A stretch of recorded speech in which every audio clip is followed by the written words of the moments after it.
Hey, salut tout le monde. Je vous fais ce matin un message du Mexique. En fait, c'est ça, ça fait plusieurs semaines que je suis ici. Et particulièrement dans la dernière semaine avec 4 amis. En fait, des personnes même que j'ai appris à connaître. Ce sont des amis d'un de mes amis. J'étais très excité à l'idée de venir ici, de passer 4 semaines. Je me suis dit, ça va me permettre de prendre du recul dans ma vie, ça va me permettre de voir plus clair. Parce que je dois avouer que dans les derniers mois, euh, il y a comme une impatience qui m'habite, beaucoup de jugement aussi face à moi. Puis c'est pas mal l'état dans lequel je me trouve depuis plusieurs mois. Quand j'ai parlé avec mon ami Louis, dans l'idée que deux de ses amis viennent nous rejoindre ici pour passer une dizaine de jours, ça a été quand même sortir de ma zone de confort pour moi. Parce que, en quelque part, je me suis rendu compte dernièrement que ma solitude, que j'apprécie beaucoup, peut aussi devenir une solitude qui est défensive, dans le sens que c'est une solitude dans laquelle je veux me retrouver pour fuir la réalité, pour fuir mes émotions, pour fuir l'inconfort qui m'habite. J'aime pas ça être là-dedans, j'aime pas ça me montrer là-dedans non plus. Moi, la relation avec les autres, je me suis rendu compte que ça vient beaucoup mettre en lumière ma différence comme gars sensible, comme gars très émotif. Mais quand je me retrouve avec des gens autour de moi qui ont peut-être des façons différentes de voir les choses ou de voir la vie, ça me rend inconfortable, ça me déclenche, hein, pour utiliser un terme que peut-être certaines personnes connaissent, puis ça m'emmène donc dans mes défensives. Puis c'est quoi mes défensives pour moi? Bien, ça tombe dans le jugement des autres. Puis le jugement des autres, c'est ni plus ni moins qu'une façon de ne pas être avec mon propre jugement. Tout ça pour vous dire que ça m'a fait beaucoup de peine de voir ça, parce que j'ai vu à quel point que je portais un jugement très sévère par rapport à moi. Puis ça date pas d'hier, ça date de là très longtemps. Je pense qu'il y a une série d'expériences que j'ai vécues dans mon enfance, puis que peut-être que j'ai cherché à prouver avec le temps que ma sensibilité comme être humain et comme homme, peut-être particulièrement aussi, que c'était pas nécessairement bienvenu. Je l'ai probablement vécu comme du rejet. Euh, et j'ai commencé à me rejeter moi-même dans cette partie-là de moi, dans ma sensibilité. J'ai pas tant envie de m'étirer là-dessus très longtemps, mais plus de voir qu'est-ce qui est là pour moi comme piste de solution pour m'aider à sortir de cet espace-là que je connais très bien, hein, ce cercle vicieux dans lequel je vis de la solitude, je me retrouve tout seul, je me calme, je retourne en relation, je suis déclenché, je tombe dans le jugement personnel, je projette le jugement sur les autres, je vis de la culpabilité, je me sens pas bien, je retourne dans ma solitude et ce cercle-là, il dure depuis très, très, très longtemps. Moi, faire confiance puis lâcher prise, j'ai pas découvert ça ce matin. Ça fait longtemps que je sais que ça existe, ça fait longtemps qu'on en parle.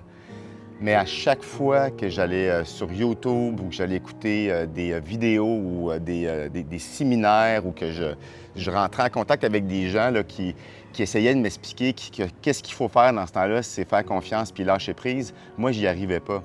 Puis c'est encore plus néfaste parce qu'étant donné que j'y arrivais pas, je me disais, bien, tu vois comment est-ce que tu n'es pas à la hauteur, comment est-ce que tu n'es pas compétent, comment est-ce qu'après tout le cheminement que tu as fait, tu devrais être capable de lâcher prise. Fait qu'au lieu que moi, que ça m'élève, c'est comme ce que ça a fait, c'est que ça a redéclenché un système intérieur d'auto-jugement qui m'a emmené encore dans de la solitude, puis qui m'a emmené ni plus ni moins dans le jugement de soi, puis dans la souffrance. Lâcher prise, pour moi, c'est pas quelque chose que je dois m'imposer. Parce que m'imposer lâcher prise, c'est tout à fait l'inverse de lâcher prise. C'est de vouloir me contrôler et c'est de vouloir m'exiger de lâcher prise pour que j'aille mieux. Lâcher prise, pour moi, ça a commencé par une prise de conscience. Qu'il y a des endroits dans ma vie où je suis agrippé comme ça et ça me fait souffrir. Il y a une partie là de moi qui est insécure, qui est blessée, qui a besoin de contrôler. Juste ça, là, ça pourrait déjà être suffisant comme premier pas pour lâcher prise en ce qui me concerne. Puis de rester avec cette constatation-là ou cette prise de conscience-là qu'il y a une insécurité qui m'habite, qui m'emmène dans le contrôle. Mais là, ça m'amène dans faire confiance. Puis, faire confiance en quoi exactement? Moi, j'étais un gars insécure qui a essayer de contrôler ma vie du mieux que je le pouvais. Ça m'a sûrement aidé dans certaines périodes de ma vie, mais là, je suis rendu à une place en ce moment où cette prise de contrôle-là m'épuise, puis me nuit littéralement. Faire confiance, là, pour moi, là, ça peut vouloir dire faire confiance en la vie, faire confiance. Certaines personnes, ça va être faire confiance en une puissance supérieure, faire confiance en Dieu, faire confiance en la providence, faire confiance que tout va m'être donné en temps et lieu dans ma vie. Mais il y a un endroit où j'ai vraiment envie de mettre un accent aujourd'hui par rapport à ça, c'est se faire confiance. Puis quand je dis se faire confiance, c'est pas à la partie de nous qu'on connaît, la partie rationnelle, la partie qui réfléchit, la partie qui est capable de résoudre des énigmes, la partie qui est capable de trouver des solutions. C'est de faire confiance en cette partie-là qui nous habite, qui est beaucoup plus dans la mouvance de l'irrationnel.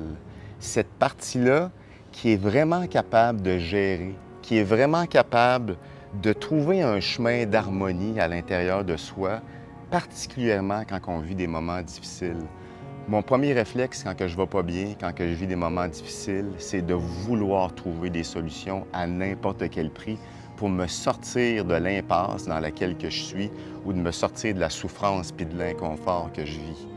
Bien, faire confiance puis lâcher prise, pour moi, ça veut dire sois avec ça, laisse aller ça, puis fais confiance que cette harmonie intérieure-là va se restaurer d'elle-même si tu te tasses du chemin. Moi, si cette partie-là de moi avait un message à me dire, ça serait le suivant. Sébastien, tu peux-tu arrêter d'interférer puis de vouloir intervenir à chaque fois que tu te sens pas bien? Laisse-moi aller. Fais-moi confiance. Il y a un acte de foi pour moi là-dedans. Puis il y a aussi un acte d'amour de soi. Apprendre à me faire confiance en cette partie-là de moi qui sait prendre soin de moi, que j'ai vraiment tout ce qu'il faut à l'intérieur pour résoudre ou pour apaiser les souffrances qui m'habitent. C'est vraiment un geste d'amour pour soi. Puis c'est vraiment un geste qui va vraiment dans le sens de m'apporter plus de compassion, d'avoir plus de respect, de me donner de la valeur comme personne. Je pensais venir au Mexique pour prendre du recul, pour retrouver la paix. Puis ce que je suis venu retrouver ici, en fait, c'est une série d'éléments qui sont venus me percuter, qui ont éveillé en moi cette espèce de schéma ou de pattern intérieur qui s'est installé. Puis ça m'a permis, ça l'a mis en lumière, en fait, cette partie-là de moi. J'ai pu me voir à l'intérieur de ça.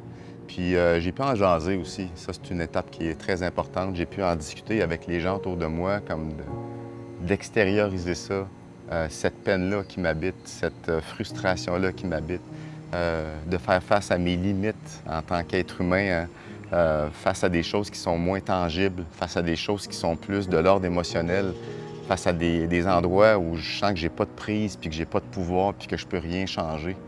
Puis comment ça peut me faire vivre de la colère, tu sais. Partager avec des gens de confiance qui sont capables de nous écouter sans nous donner de conseils, c'est vraiment la meilleure chose qui peut nous arriver. Mais au final, en fait, je vous raconte ça parce qu'après plusieurs années de cheminement personnel, à travers lequel j'ai appris à grandir, à me découvrir, à travers toutes sortes d'expériences que j'ai vécues, bien, je suis rendu à une étape où j'ai besoin de m'abandonner puis de me dire que j'ai vraiment tout ce qu'il faut à l'intérieur de moi pour trouver un chemin d'harmonie. Ce que je vois, c'est que c'est le début d'une nouvelle aventure, c'est le début de nouvelles découvertes, c'est le début d'une pratique qui m'est très peu connue, mais que j'ai vraiment envie d'apprendre à pratiquer, à intégrer dans ma vie, toujours vers ce chemin de liberté-là et de paix intérieure qui m'habite depuis toujours. Fait que je vous laisse là-dessus, puis je vous dis à bientôt.